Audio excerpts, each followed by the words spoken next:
Ladies and gentlemen, welcome back yet again. Oh my God, what was that? I know we ourselves were Simon looking at to see what was happening, and things went from good to decent to bad to unfortunate by the end of it. So let's go ahead and break all of that down, because Immortals AOE definitely showing us that 2-0 prediction might have been where we definitely should have landed.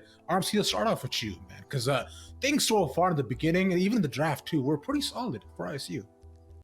Yeah, and I think, honestly, coming out of the draft here, both teams had what they wanted to do. We touched on the fact that ISU as a team, Redbird Esports, they want scaling, and they got it. They got the Zeri that Yen is so comfortable on. They got the Cassiopeia that Drew Dozer is known for. Everything else was set up to try and bridge and facilitate that. But IMT AOE, we said it before, this is a team that knows what they want to do from the get-go, and they dropped it a nice, strong early game team. The Grave split push, the entire game, Anime Girl just punishing every time Squilliam had to move away.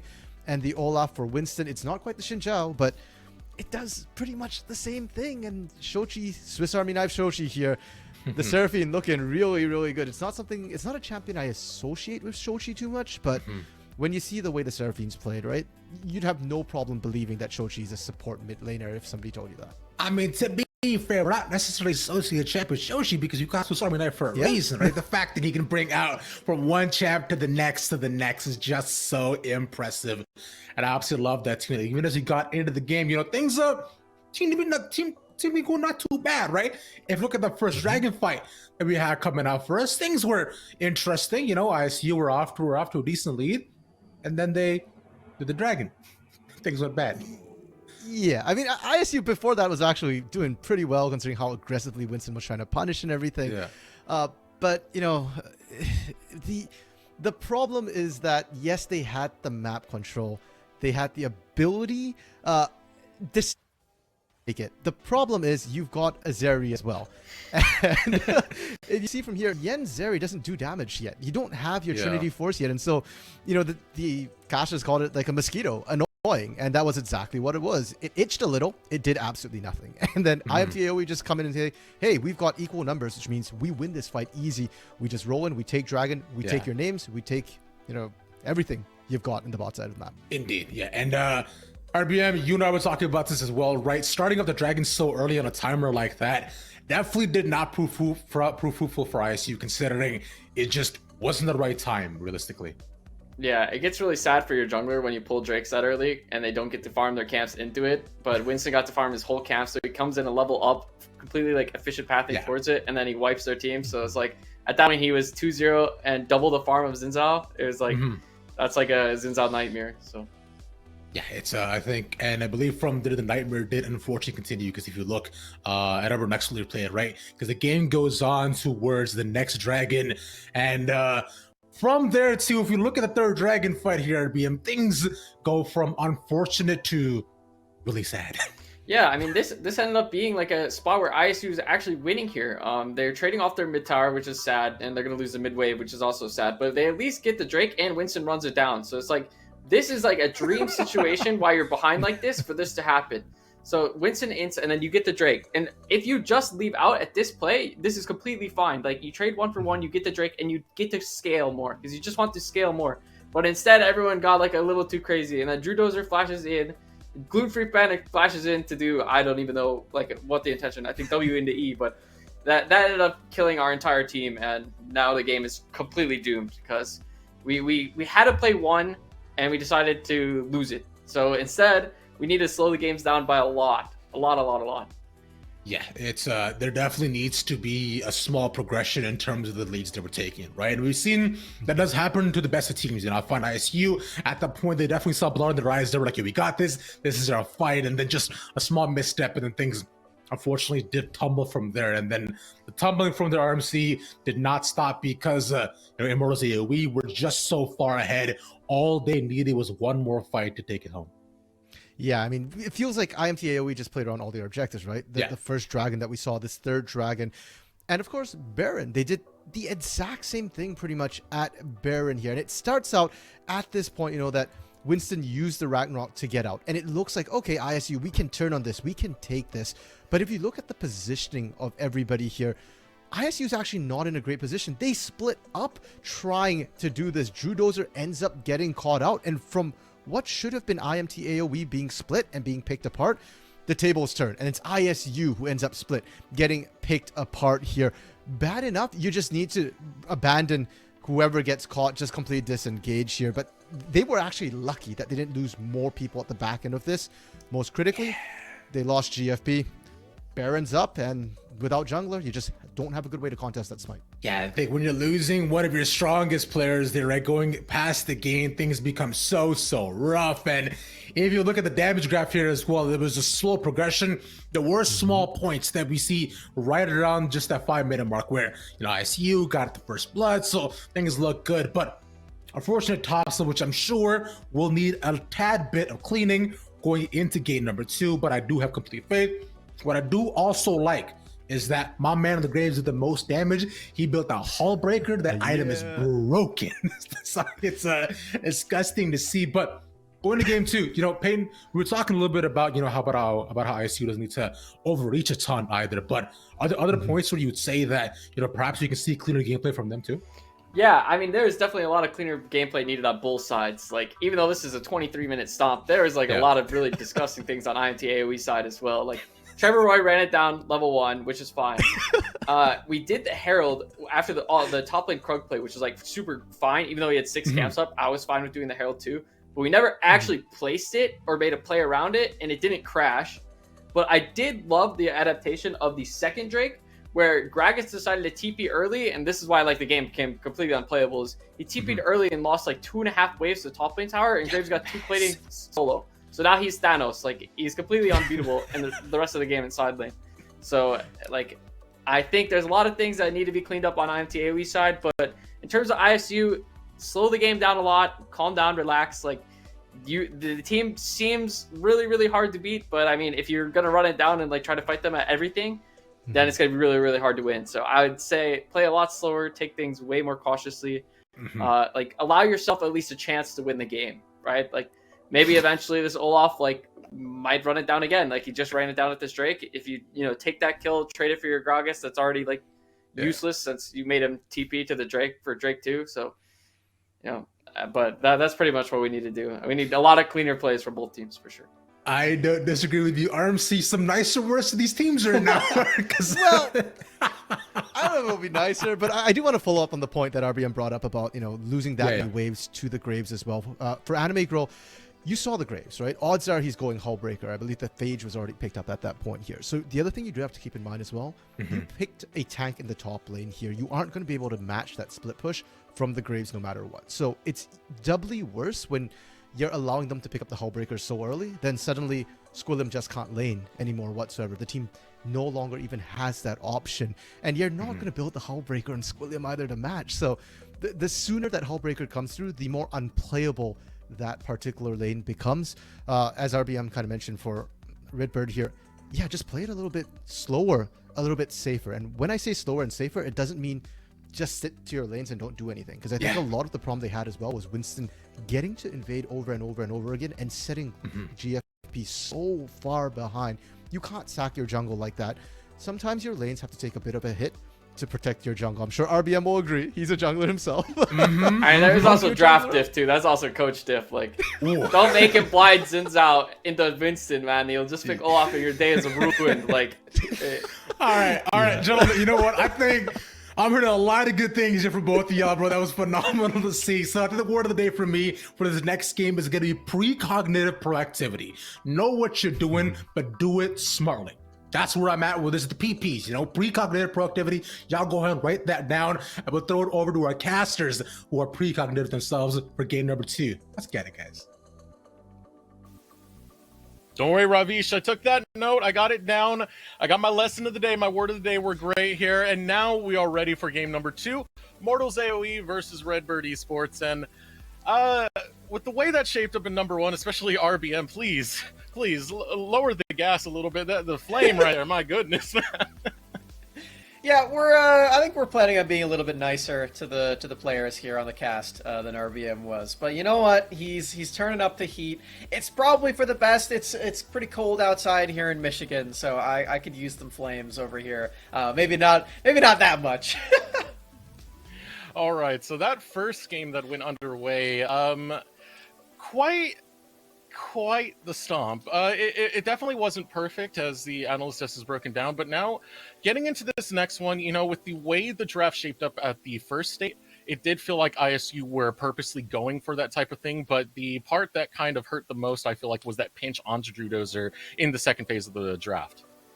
It definitely seemed to hurt him a lot, yeah. I think the Corki and the Victor both are like the really big premier mages that deal a lot of damage in that late game. Even though Corki has been bumped down a little bit, that is still generally true. They didn't really touch the rockets, which are the big problem in that late game. So I think that's definitely a good point. Maybe as ISU are going to be back on red side, they can go for a third pick mid laner and start banning out some of those ones against Shochi this time. Likely would help that out quite a bit. So we'll see how this draft shapes up, as it is now ready to head in. Immortals AOE versus ISU, same sides once again as you have stated, Smax, and the bands still staying relatively the same. Yep. Going for the Enchanters on the side of Immortals AOE and the Gwen, but switching up a little bit with the Caitlyn band for ISU. Oh yeah, just the order, of course. If they ban Syndra, then it's exactly the same. I think that's definitely unlikely with that order. Yeah, that's not going to happen at all. Olaf is gone. I do like what RBM was saying about the blind Xin Zhao when Olaf is on the board. Olaf's not on the board anymore, so maybe you could just go for a blind Xin Zhao this time, and it's a little bit less punishable. So Immortals AOE back with me, Sean the Aphelios, and some of the plays he made. I mean, he went 2-1-7. That one death was one of the most heroic plays he could have possibly made on that Aphelios. So still feeling good on that champion. ISU are still feeling good on the Thresh. So Tempos is going to get his Thresh once again. ISU looking to take away the Graves. I do like the Graves denial. It definitely felt like Anime Girl was completely untouched on that champion throughout the entire game. I think he ended 5-1-5 on that champion with so much structure damage the whole time too. The Hull Breaker. It felt like it was really the pick to activate what Anime Girl is able to do from that lane, and he will have to go to another option now that Graves is gone. This is so far Thresh and Graves coming out from ISU. The response out of IMA. Hovering the Kench for the time being. Are we going to see that? This is something that I know Trevor does have this in his wheelhouse. So this should be a spicy pick to have over in the bottom lane as Kench gets locked in, as well as Rise for Shochi. Yeah, it looks like Shochi is not interested in playing an Enchanter for any champion that is not Olaf, so locking in a more damage-oriented champion for himself. Not that he didn't do damage on Seraphine, honestly. I was really impressed with how much he was able to get done in those team fights, and more importantly in the lane, Deserex, because he was not down in CS by that much against a Cassio as this very immobile Enchanter-style mage. So I was really impressed by Shochi in that last game. He's showing us another style, as he tends to do. This guy is the Immortals AOE Swiss Army knife after all. Alright, with Shochi versus Drew Dozer, I want the gauntlet throwdown. IMA, don't ban any mid lane picks, just let Drew Dozer take it. Just let Drew Dozer take it. Let them have this 1v1. They've talked so much trash. We already got glimpses of just how much they're willing to throw down when they got the 1 versus 1. Both end up falling in the mid lane. Just say, let him have it. Let him have it. Yeah, I really hope that they do give over some of those champions to Drew Dozer. They are instead going to take away Cassio, so they are respecting that champion. Perhaps they don't feel as comfortable with Rise into it. I wouldn't blame them. Rise does tend to struggle against these champions that have very direct slows, so he can't run away from you. So I do think that's a really smart ban. Apart from that, I hate to break your heart, Deserex, but there is a pretty good chance that they do ban Corki right here. Waiting. Don't tease it. Don't let us wait anymore. Why? You're giving me false hope right now. You can't suffer this long. Smax. It's coming. It's coming. Zach, it's not coming. It's not coming. Okay, that would leave Victor up still. Okay. Just let It's Drew Dozer Victor, have it. probably. It's still Victor, yeah. Yeah. I do really like the acknowledgement that it is Tom Kench in the support position, because it has been adjusted to go back into that lane. Previously, it was dominating top, and Anime Girl was one of the premier Tom Kench players. So I like that ISU are reading that it is going to the support role. It's not Victor Deserex. It is Veigar for Drew Dozer. So, Drew Dozer coming out on this Veigar. I haven't seen him play it this year. The player that stands out to me that has played it a lot this year would be Insanity, and he's done some disgusting things on the Veigar. I'm not sure how it plays out in this thing. There is a lot of skirmish that I see coming out of ISU, and it can play into that quite well once the neutral objectives start happening. IMA, however, Akali and Hecarim locked in. Yeah, really interesting. So no tanks at all for Anime Girl. He's either playing this Akali or the Rise if they want to get creative and send that one up top, depending on what this matchup is going to be. We're assuming that it is going to be the Veigar mid lane and then the Graves up top.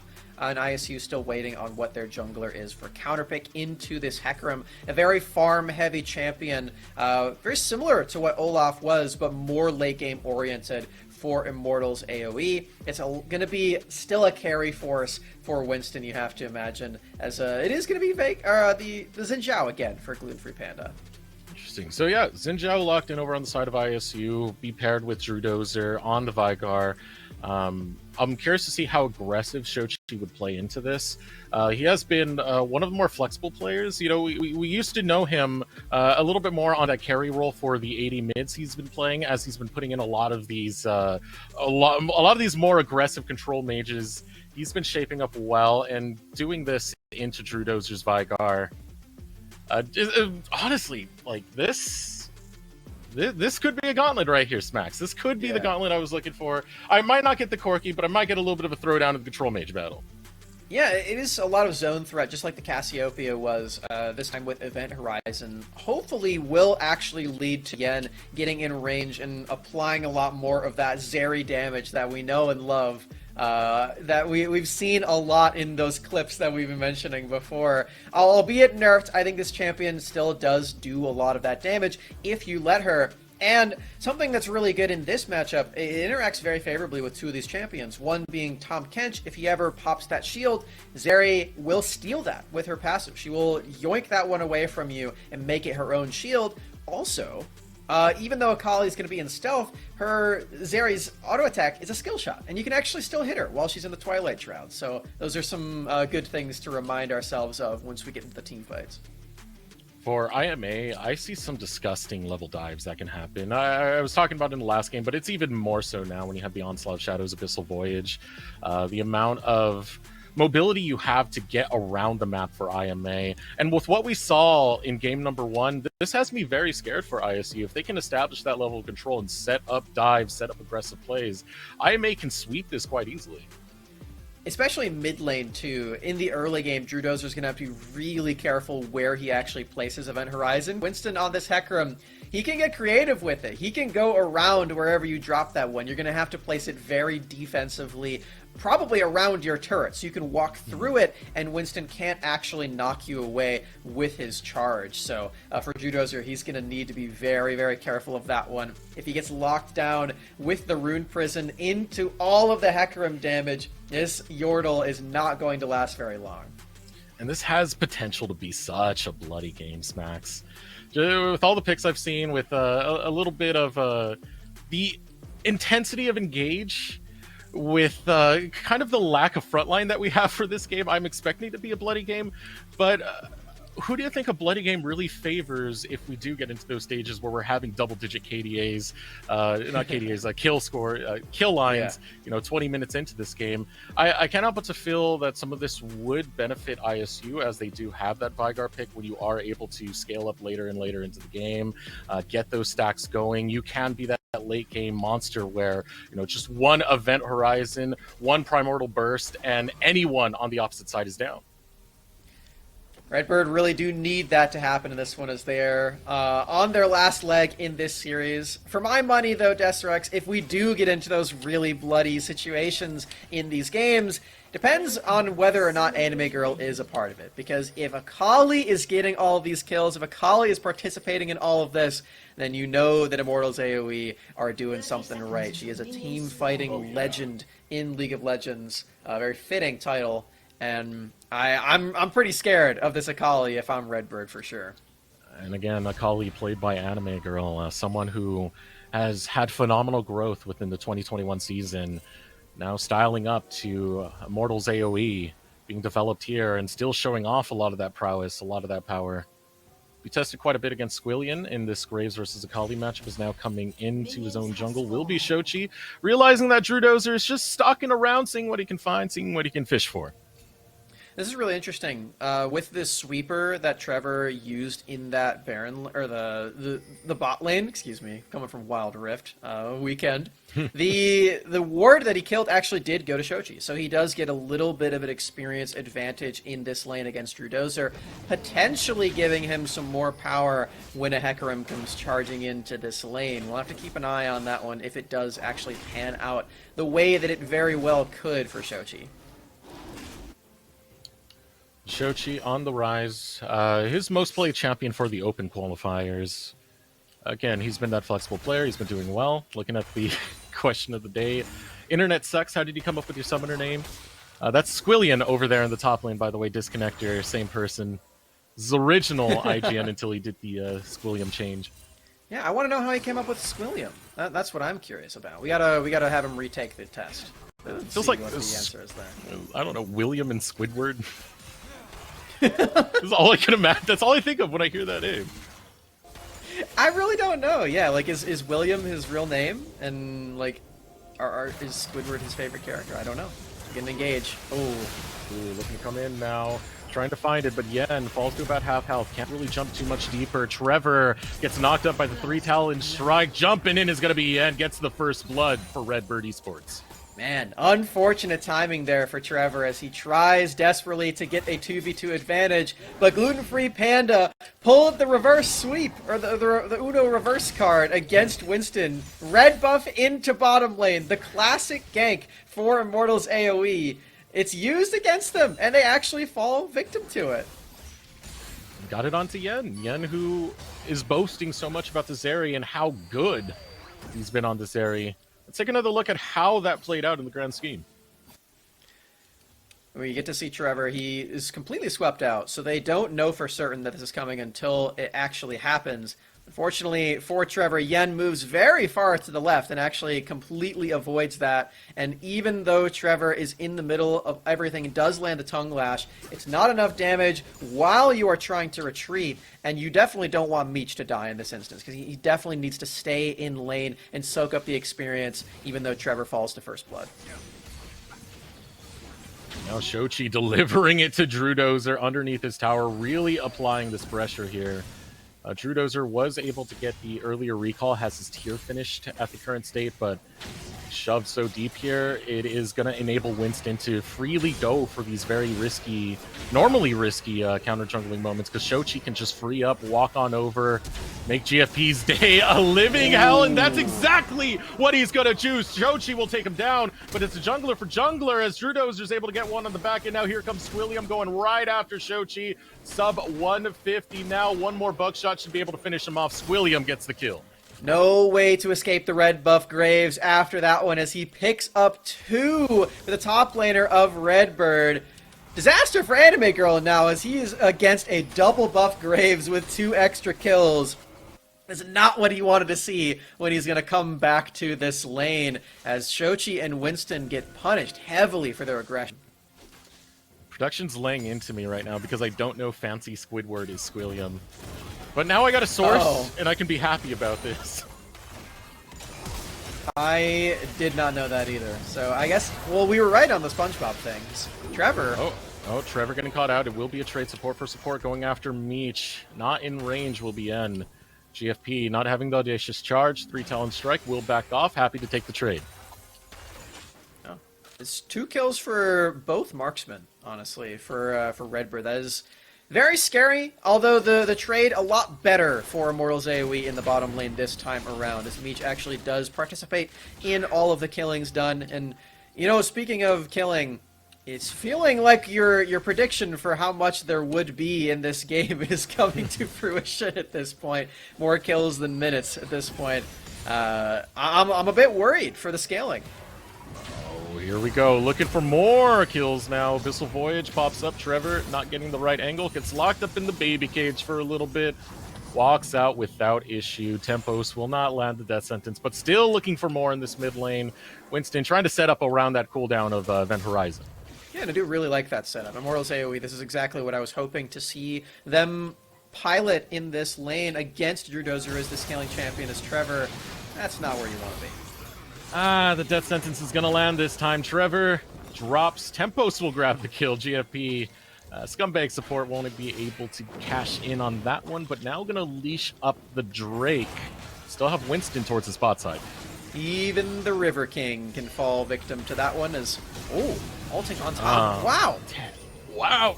Smart move to come out. They don't even challenge the Drake. They just go right after the isolated Yen. But Tempos looking for the punish. Lands the death sentence onto Meech, but no follow-up can be had. IMT AOE. Simple robbery. They get away with it. Trading kills everywhere at this point. Immortals AOE find another kill for their marksman. It's on top of Yen nonetheless. Wow. Directly back to the Drake as if nothing happened. Redbird just sort of like, well, we lost Yen. We can at least get Drake, right? We can go right back to that one and forget that happened, hopefully. So first Drake of this game will go the way of Redbird Esports. No contest coming out of Winston. Don't even want to try it after getting that much priority coming out from Drew Dozer in the mid lane and being able to free up Tempos in the process, even with Yen falling. You know, the play was made. They used the resources. They got the kill. They made the best of a bad situation. Now Yen has to come back onto the Rift.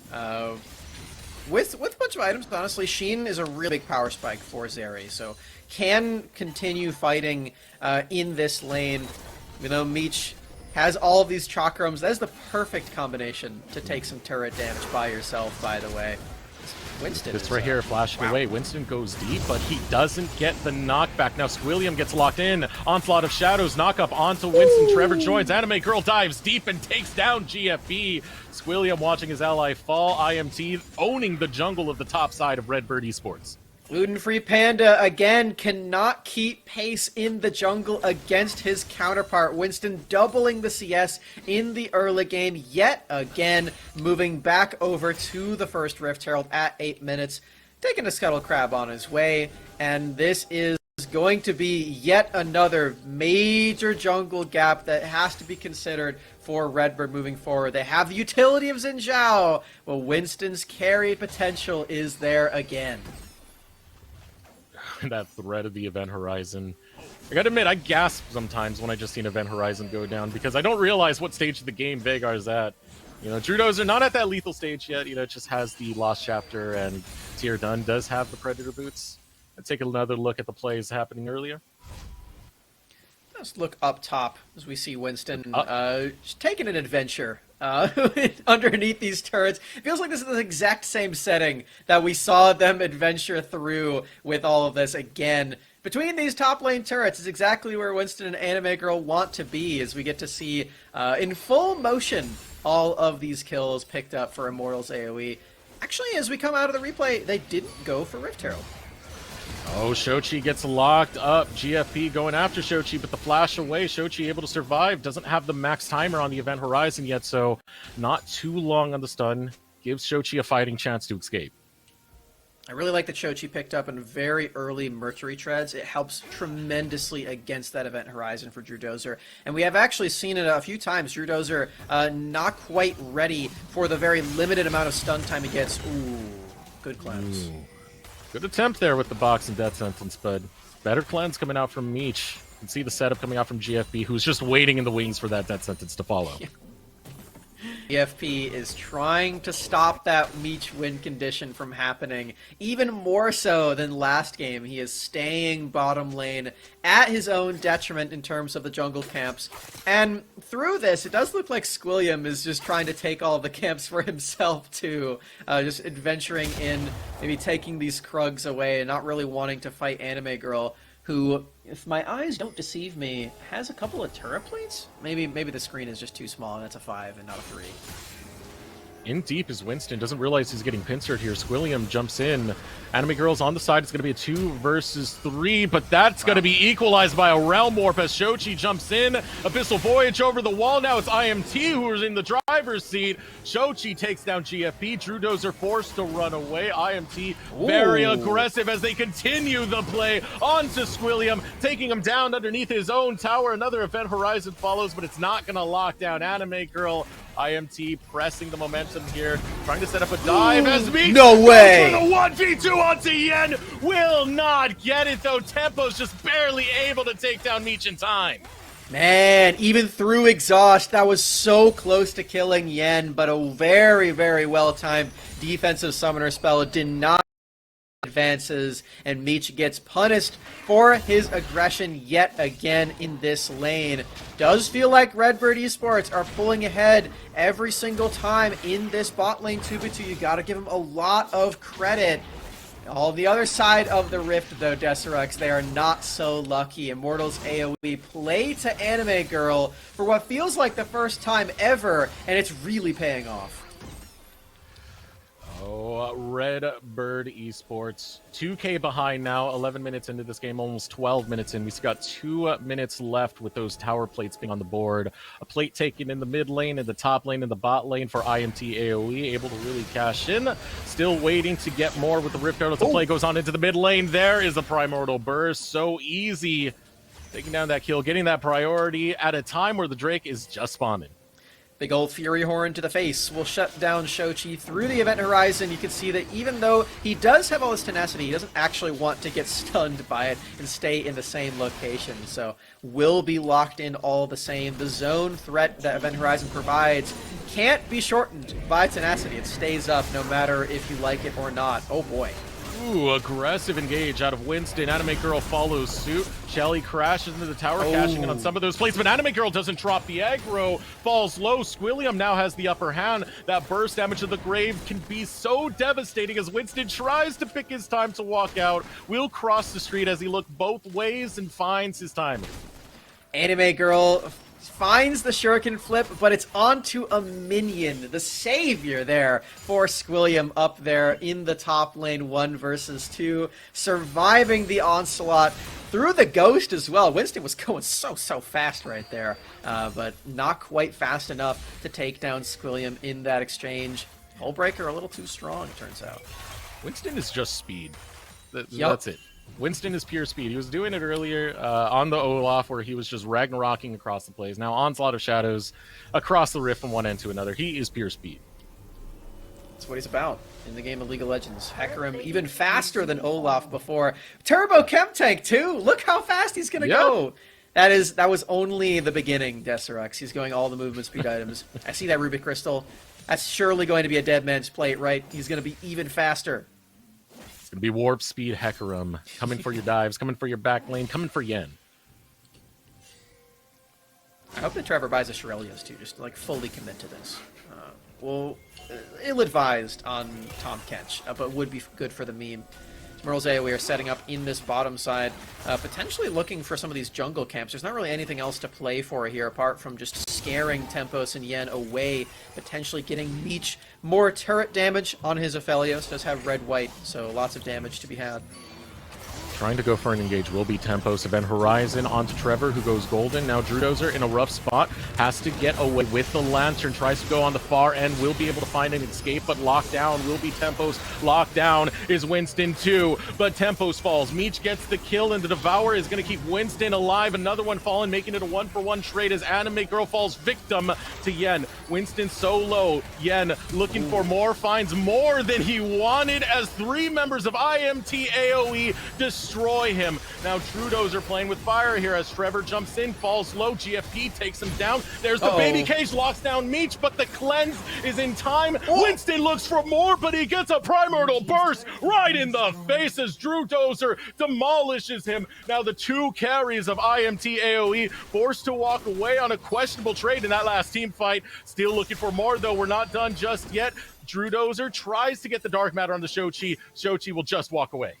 Oh, Trudeauzer in these corridors is so effective on the Veigar. It's to take the Lantern, and he flashes over this wall as well. Winston completely routed off. I want to divert your attention over to the bottom right of your screen as well. Anime Girl, exhausted, and even through the Twilight Shroud, he can't survive because, like I said before, Zeri's auto attacks are skill shots. Not so lucky in the rest of this team fight as Shochi does find the flash over this wall, but it's completely okay for Redbird because Trudeauzer has all of this crowd control directly in front of him. Event Horizon, you have the item as well, Everfrost.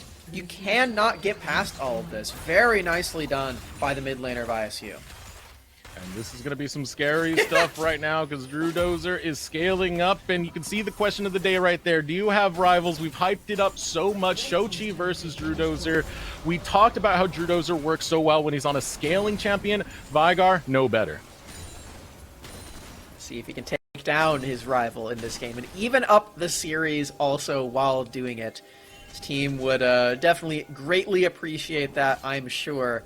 It's Redbird. They've got some win conditions online. As a hook does connect, I don't think anyone's going to come after that one. Squilliam did take a turret. This is the same effect that we saw Anime Girl have in the last game on Graves. With this Hull Breaker, you're able to just split push, and any possible moment that you have to yourself will be used very well. Flash burnt right away from Trevor, trying to get in with that Abyssal Voyage. Now, Redbird Esports still staying in this mid lane. Looking at Trudeauzer, who might get caught out on flank. Winston not going to notice him, or is he? Gets spotted out by the Dark Matter. 5 members stand strong on both sides. Dragon spawning in 13.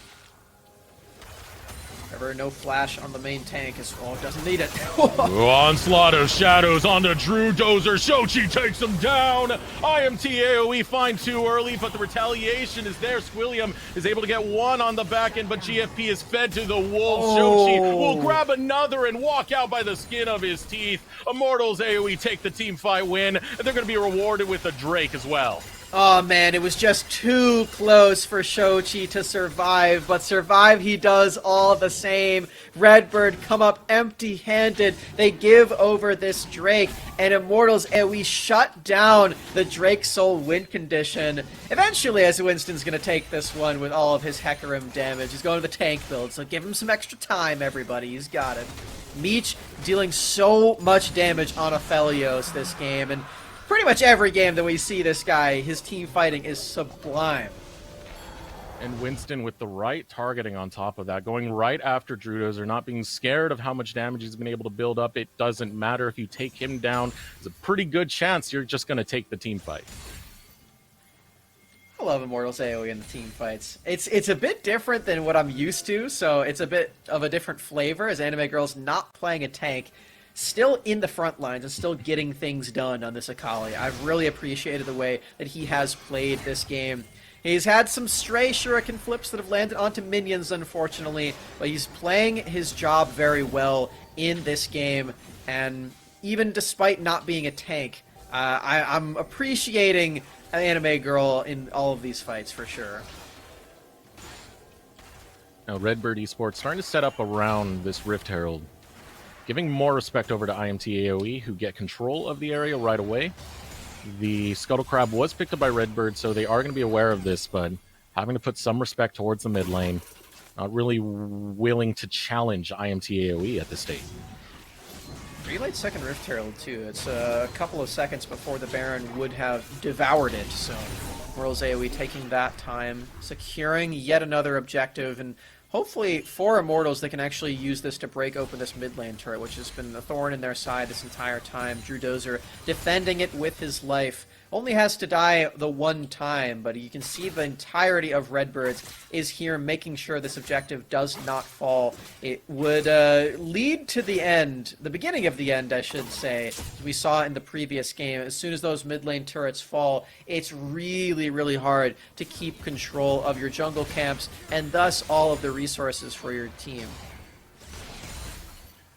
Drew Dozer just walking in like he owns the place, throwing down that event horizon. Don't expect too much to happen at the state of the game.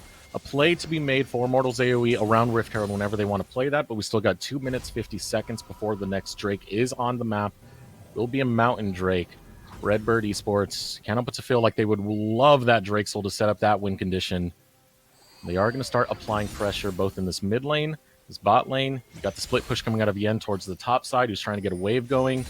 There's no tower up there, so as long as he can get it going, as long as Shochi's not there to match, might be the biggest problem. But here comes the event horizon, lands the stun devour, comes right in time out of Trevor, saving Meech just by the bare end of it. So clutch for Trevor. He's had a tumultuous game. He's been picked off many, many times, but we can't deny the utility of the Devour right there. Waits to the last second, making sure that Drew Dozer does actually use ult. Oh boy. Oh, Winston caught out. Death sentence comes out, but there's the onslaught of shadows. Not going to be locked down, but look at Drew Dozer. He's able to get one, gets locked down by Shochi in the process. 3 Talon Strike gets the knockup, and Drew Dozer will survive. Now Shochi looking to walk away. Still has a lot of health to work with as a trade over on the bottom side. Anime Girl, Yen, they will sacrifice themselves to take each other down. Death sentence lands onto Shochi, looking to pull him back in. 3 Talon Strike finds the knockup. Wind becomes lightning, and the pain is there, delivered right out of Squilliam. Now looking for Meech, who gets the sidestep away from the baby cage, but too slow as Drew Dozer will find him, and ISU will find the ace. 5 for 1 right there. Yen only member falling, and all of Redbird's else will stand tall and start up this Baron. They don't have their marksman though, Desrex. That's a very fast horse that is arriving to the scene as soon as possible. Do they have enough damage onto this objective to take the Baron? They do! Secured by Tempos, who I think was going to die. Sad time for Tempos, but it's a worthy sacrifice. It's a heroic sacrifice.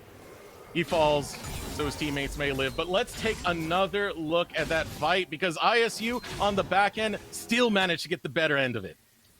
Now we see again the power of the diversion of Akali, but firstly, Winston diving way beyond where his team is actually stationed, and Yen able to deal so much damage to both the Hecarim and the Akali.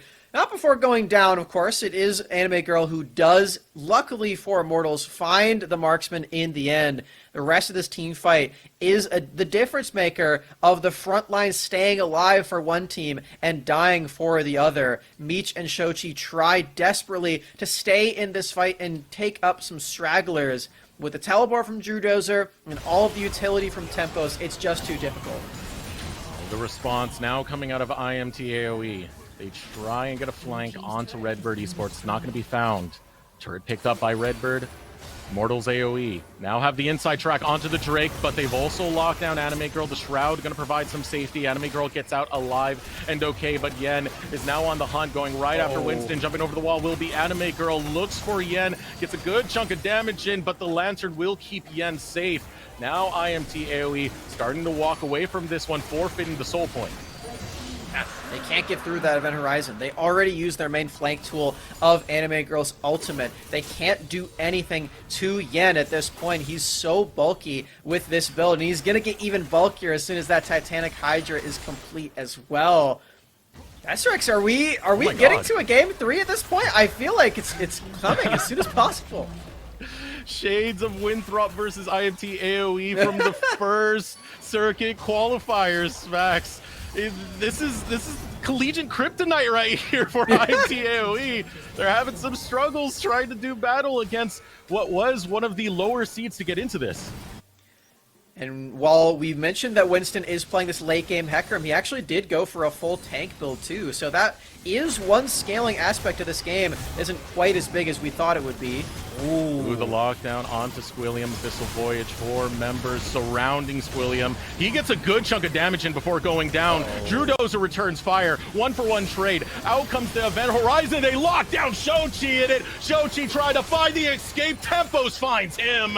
Anime Girl and Meech looking to get away from GFP, who is on their tail. Tempo looking to follow. Drew Dozer, Tempo still, whole ISU squad. They smell blood in the water. Going after Meech. Meech throws out the ultimate in desperation and falls in the process. Winston, cloppity runs as fast as he can, will reconvene with Anime Girl, both of them being safe, but look at the mid lane smacks. ISU are marching down. Yen is so big in the fight and so fast as well. Bzz, bzz, bzz. The mosquito is traveling around at the speed of sound. All of the damage, you cannot escape. And Redbird take an inhibitor, Deserux. I think they're doing it at this point. They're doing it. They're getting to this late game. They're winning these team fights. Woo! I'm smiling so much right now. This is just classic ISU. You never know what's going to happen. You can analyze their gameplay as much as possible, but nothing will prepare you for some of the shenanigans they bring on the map, as they do take a lead in this game too. I just can't believe it. If Redbird actually managed to win this game from here, it'll be quite the sight to behold. It's so good to be casting these games with you again, Deserux. It's been too long. So we are coming down to the wire. Immortals AOE, not that they don't have any scaling measures, but it's feeling dire at this point. Anime Girl, can he win this fight? Pushed away will be Squilliam. Onslaught of Shadows onto Squilliam. Collateral damage onto nothing. Shochi coming in from the flank will collapse on the Squilliam. He put up a good display though. Guardian Angel is going to be popped. Here comes the Abyssal Voyage. Timed right onto it. Pretty nice coming out of Trevor. And they're going to feed the kill over to Meech on top of it. Tom Kench is just too big. He stands directly on top of the lantern. He can't click it. That's so funny. The character model is just too bulky as we do see Squilliam fall. It's a 5v1 fight as well. There was really no way he was going to survive. Guardian Angel now popped. A pretty big bit of utility now gone from that player for about 5 minutes. We're going to be seeing that one in the Baron fight, I'm sure. And that really hurts for ISU, because this is a point of utility that they lost for nothing. You know, you were really hoping that they were able to do something more with this Guardian Angel to apply pressure in 2 different states of the lane and still have a safe approach for contesting any neutral objectives, Baron, any towers. Much less tanky on the Graves. Can't quite so easily flank on this champion in these next few team fights. Still has a lot of bulkiness from the Hullbreaker and the Eclipse, so it's not completely done and dusted for him. We see Redbird, they know they still have an advantage in this game, and they do. Their scaling has been going very well. Their team fighting's really solid. They're going to need to prove it. Oh, Drew Dozer's terrifying, puts down the Event Horizon, and it's going to be Trevor who's locked in. Again, picks up that kill. Winston just running away. Too much of a threat is this Death Waddle walking down the mid lane in Drew Dozer. There's a light hop here for the Fury Horn Vagar. The Yordle Lord of TFT. You know, it's not quite the Yordle you were hoping for in Corki, but it is still a pleasant one. Anime Girl is on this flank. Winston is too. Can they get this steal? There's a Realm Warp in. Trying to find a way. 4 strong IMT, 5k left. Squilliam over the wall. Destroys the blast plant. Now looking for the engage is going to be ISU. They go on to Shochi. Shochi's able to back up. Here comes the Onslaught of Shadows. Go from the back line looking for Drew Dozer. Drew Dozer's low. He's popped Azonia's Hourglass. He's dead! But he's just buying time. He falls. It's a shutdown. IMT AOE. They're able to get Drew Dozer, but it's not enough because Squilliam finds a triple kill on the back end of it and sends them right back to the respawn. Redbird Esports. It doesn't matter now. They don't need Baron. They see a soul that they can pick up over in this Mountain Drake. Drew Dozer was just the diversion all along. It's Yen who deals so much damage in the fight on the marksman.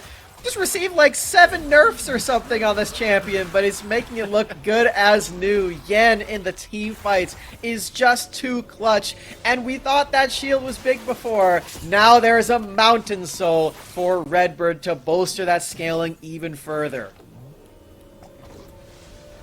just coming back onto the map is going to be IMT AOE. They have been able to get into situations where they press the momentum, they establish their footing first.